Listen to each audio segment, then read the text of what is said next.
আজ আমরা যে সমস্ত সমস্যার মুখোমুখি, আপনি প্রতিটি সমস্যা, প্রতিটি সংকটকে মুহাম্মদ সাল্লাল্লাহু আলাইহি সাল্লামের আদর্শের কষ্টি পাথর দিয়ে আপনি সমাধানের পথ আপনি আবিষ্কার করতে পারবেন, খুঁজতে পারবেন। কিভাবে তিনি ঐক্যবদ্ধ করেছেন, কিভাবে তিনি জাতিকে চ্যালেঞ্জ ওভারকাম করা শিখিয়েছেন। আওস এবং খাজরা দুটি গোত্র, উভয় গোত্রের মধ্যে শত্রুতা যুগ যুগ ধরে চলে আসছে, বলা যায় শতাব্দীকে শতাব্দী ধরে যেটা ধারণ করছে। বাবা মারা যাওয়ার সময় আওস এবং খাজরা দুটি গোত্র, এক গোত্রের বাবা মারা যাওয়ার সময় ছেলেকে ওসিয়ত করে যেতেন, বাবা খাজরাজ গোত্রের লোকদের বিরুদ্ধে যুদ্ধ আমি করেছি সারা জীবন, হয়তো রণাঙ্গনে মারা যাচ্ছে যুদ্ধ করতে করতে।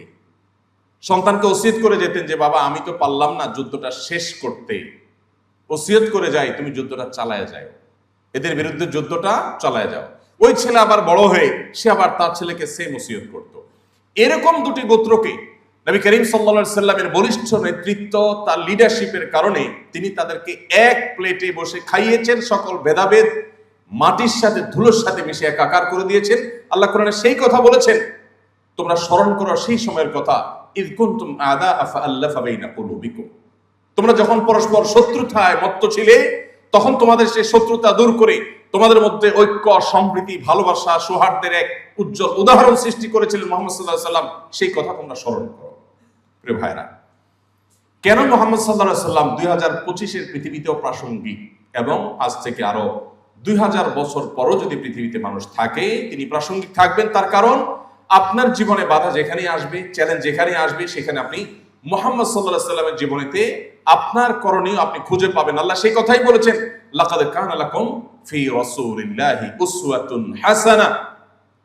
আজ আমরা বাংলাদেশের মানুষ হিসাবে আমরা যে সমস্ত সংকট, যে সমস্ত সমস্যার মুখোমুখি, আপনি প্রতিটি সমস্যা, প্রতিটি সংকটকে মুহাম্মদ সাল্লাল্লাহু আলাইহি সাল্লামের আদর্শের কষ্টি পাথর দিয়ে আপনি সমাধানের পথ আপনি আবিষ্কার করতে পারবেন, খুঁজতে পারবেন। কিভাবে তিনি ঐক্যবদ্ধ করেছেন, কিভাবে তিনি জাতিকে চ্যালেঞ্জ ওভারকাম করা শিখিয়েছেন। আমি যে কথাটি বলতে গিয়ে অন্যদিক চলে আসছিলাম, সেখানে আবার ফিরে যাচ্ছি। নবী সাল্লাল্লাহু আলাইহি সাল্লাম তার সিরাত যদি আপনি পাঠ করেন, আপনি দেখবেন এত বাধা যার জীবনে, আমি সেই কথা বলতে গিয়ে বাধা বলতে গিয়ে এদিকে এসেছিলাম, ইহুদিদের বাধা, মুনাফিকদের বাধা, এই সকল বাধা, এত চ্যালেঞ্জ, এত টেনশন, এত পেরেশানি, এত দুশ্চিন্তা যার জীবনে, বাধার পাহাড় মাথা নিয়েই যার জন্ম, সেই ব্যক্তি তার সম্পর্কে সাহাবীরা বলছেন, তার শিষ্যরা বলছেন, যারা তাকে দেখেছেন তারা বলেছেন যে তার দিকে যখনই তাকাতাম তিনি মুচকি হাসতেন। এত বাধা, এত টেনশন, এত পেরেশানি, এত শত্রুতা যার ব্যাপারে, সেই লোকটা তার দিকে তাকিয়ে কখনো এমন হয়নি যে তিনি গোমড়া মুখে আছেন, সবসময় তিনি হাসি মুখে থাকতেন। এবং তার সিরাতের তারজমের ইতিহাসে আপনি কোথাও খুঁজে পাবেন না, কোন অমুসলিমও লেখেনি যে তিনি কখনো রাগান্বিত হয়ে, মেজাজ হারিয়ে তিনি কাউকে ধমক দিয়ে এরপরে সরি তাকে বলতে হয়েছে। একটি ঘটনা তার জীবনে এমন হয়নি যে কোনো একটি পদক্ষেপ নেওয়ার পর তিনি আবার ব্যাক করেছেন, না সরি আমার ভুল হয়েছে, এটা বলতে হয়েছে, এরকম হয়নি। প্রিয় ভাইরা, এই জন্য আপনার যদি লিডারশিপ শিখতে হয়, আপনার যদি চ্যালেঞ্জ মোকাবেলা শিখতে হয়, আপনার যদি নিজের আদর্শকে, নিজের চিন্তাকে, নিজের মিশনকে সাকসেসের সর্বোচ্চ শিখরে নিয়ে যেতে হয়, তাহলে আপনাকে মুহাম্মদ সাল্লাল্লাহু আলাইহি সাল্লামকে পাঠ করতেই হবে। এর বিকল্প কোনো পথ আপনার সামনে খোলা নেই। সম্মানিত উপস্থিতি, তিনি তরুণদেরকে অনেক বেশি ভালোবাসতেন, অনেক বেশি ভালোবাসতেন। তিনি তরুণদেরকে সম্বোধন করে, তাদেরকে অ্যাড্রেস করে বিভিন্নভাবে, বিভিন্ন হাদিসে অনেকগুলো কথা তিনি বলে গেছেন। তিনি কখনো কখনো বলেছেন, ইয়া মাশারাশ শাবাব, হে তরুণ সম্প্রদায়।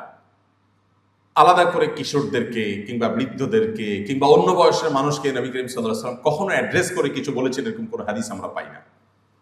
তিনি শুধুমাত্র এক শ্রেণীর, এক বয়সের মানুষকেই অ্যাড্রেস করে করে বিভিন্ন গুরুত্বপূর্ণ বক্তব্য দিয়েছেন, বার্তা দিয়েছেন, তাদেরকে নসিহা করেছেন। আর সেই শ্রেণীটা হলো তরুণ শ্রেণী, যুবকরা, যারা যৌবনে আছে, তাদেরকে নবী সাল্লাল্লাহু আলাইহি ওয়াসাল্লাম এত বেশি ভালোবাসতেন, এত বেশি গুরুত্বপূর্ণ মনে করতেন যে তাদেরকে তিনি নসিহা করতেন।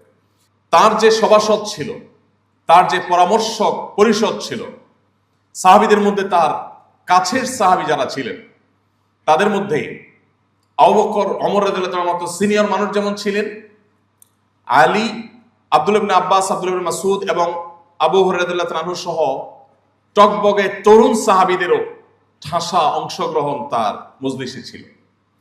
তিনি তরুণদেরকে এত বেশি মহব্বত করতেন, এত বেশি ভালোবাসতেন যে তরুণদের জীবনের লক্ষ্য পানে তারা যেন অগ্রসর হয়ে যেতে পারে, তারা যেন সাকসেস হতে পারে, সফল হতে পারে, সেজন্য তাদেরকে অনেকগুলো নসিহত করেছেন। আমি সেখান থেকে একটি পয়েন্টে শুধুমাত্র কথা বলে আমার বক্তব্য শেষ করবো ইনশাআল্লাহ। তার আগে, কেন সিরাত পাঠ আমাদের জন্য গুরুত্বপূর্ণ, কেন আপনি এমনকি অমুসলিম যদি হয়ে থাকেন কেউ এখানে, তারপরও আপনাকে কেন মুহাম্মদ সাল্লাল্লাহু আলাইহি সাল্লামকে জানতে হবে, কেন তাকে পাঠ করতে হবে, আমি সে বিষয়ে আরেকটু কথা বলতে চাই।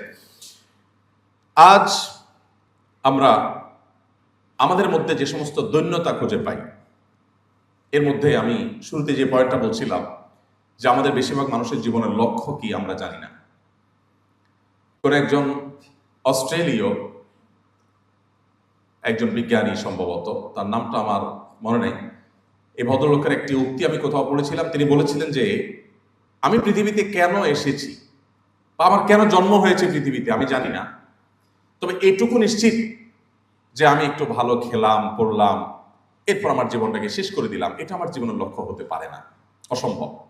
তো আমরা বেশিরভাগ মানুষ যারা নিজেদেরকে মুসলমান দাবি করছি অথবা মুসলমানের সন্তান হিসাবে হয়তো আমরা গর্বিত বটে, আমরাও বেশিরভাগ মানুষ আমাদের জীবন আজ অনেকটা লক্ষ্যহীন। মুহাম্মদ সাল্লাল্লাহু আলাইহি সাল্লাম আমাদের জীবনে লক্ষ্য খুঁজে পেতে আমাদেরকে সাহায্য করেছেন, যেটি সেই নিউজিল্যান্ডের নিউ মুসলিম তরুণ, মাত্র 19 বছর বয়স ছেলেটি, সে আমাকে যেটি বলেছে, ঠিক একই কথা আমার কাছে মনে হয় যে এখন আমাদের সহস্র তরুণের অন্তরের কথা, যে আমাদের জীবনের লক্ষ্য কি আমরা বেশিরভাগ মানুষ জানি না। আল্লাহ তাআলা কোরআনে বলেছেন, ওয়া মা খালাকতুল জিন্না ওয়াল ইনসা ইল্লা লিয়াবুদুন। মুহাম্মদ সাল্লাল্লাহু আলাইহি সাল্লাম আমাদের জীবনের লক্ষ্য কি সেটা আমাদের খুঁজে পেতে সাহায্য করেছে, এবং সেজন্যই তাকে আমাদের পাঠ করতে হবে, তাকে আমাদের অধ্যয়ন করতে হবে, তাকে আমাদের জানতে হবে। তাহলে আমরা সমৃদ্ধ হব, আমাদের জীবন সমৃদ্ধ হবে, আমরা এগিয়ে যাবো ইনশাআল্লাহ।